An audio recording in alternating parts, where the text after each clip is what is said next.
everyone, thanks for joining me today. I'm Jackie and I create sea glass mosaics, and today I'm going to show you my entire sea glass collection.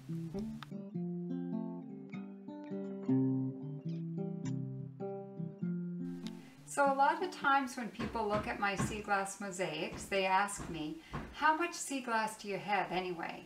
So I'm going to show you my whole sea glass collection. First, I'm going to show you all the sea glass that I have at the cottage. So this is all laid out on the table so you can see it all in one place. It was more than I thought once I laid it out. So first what happens is I put sea glass onto a board so I can sort it. And I sort it according to color and size into all sorts of different jars. So you can see I have lots of jars of white and brown and green.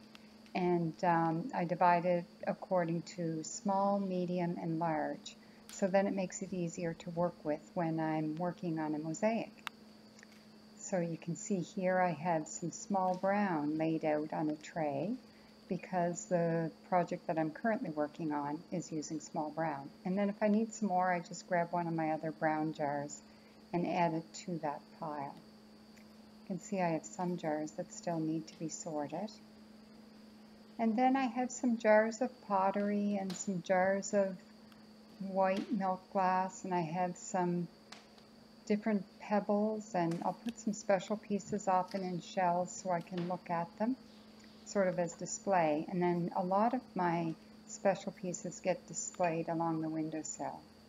And then when I'm looking for something different to put into a piece, that's often where I'll go, to just find that extra special piece that I might like to use, or to find something that fits a particular thing that I'm looking for.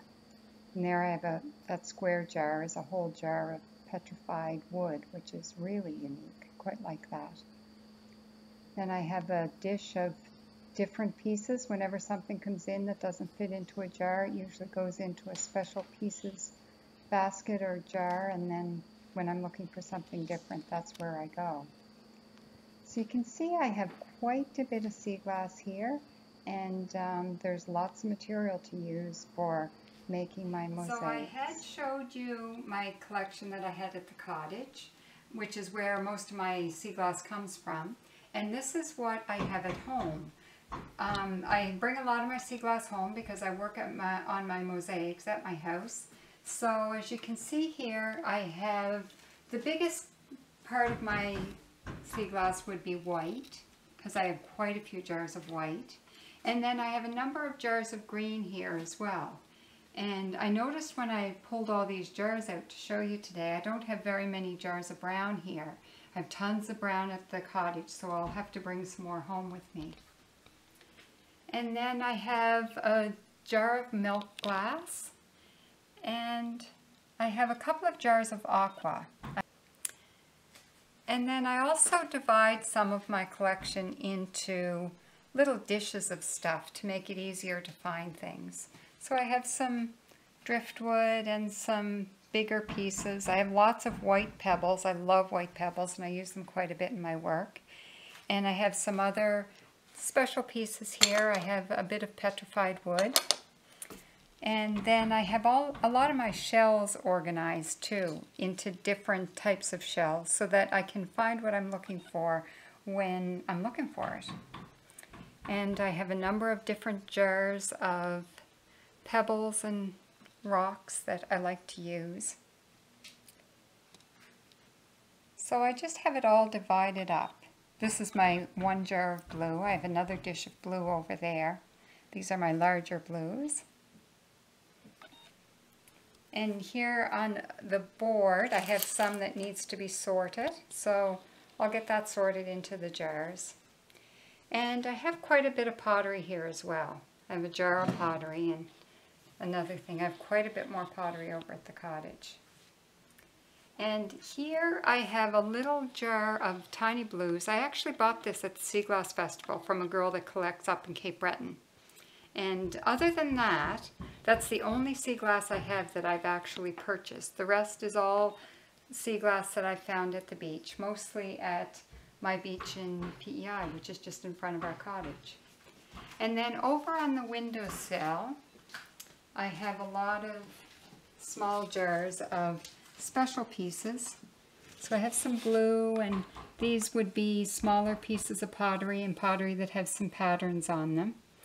And I have a little dish here that has some of my really rare pieces, like I have my reds and some yellows and a few special shells and some really unique pieces.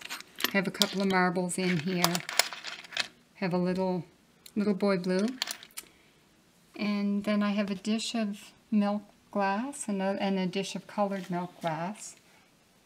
And here's a bit of lavender, which I don't have too much of that there, but I've got some other pieces kicking around. I have some yellow and a little shell full of special pieces as well. So that shows you what I have at home, and if you look at the two locations together, it's pretty much my entire sea glass collection. So most of my sea glass has come from the beach in front of our cottage, although sea glass gets picked up wherever we go. And although I've collected a lot of it myself, a lot has been collected by family members. It's really more of a family collection than all of my sea glass. And I've also had people give me sea glass, especially when they know that I use it in mosaics. And everything in the collection comes from the beach. Thanks for joining me today and seeing my sea glass collection. If you have any questions or comments, feel free to post them. And you can check out my other videos. And be sure to check out my website at jackietrimperseaglass.com.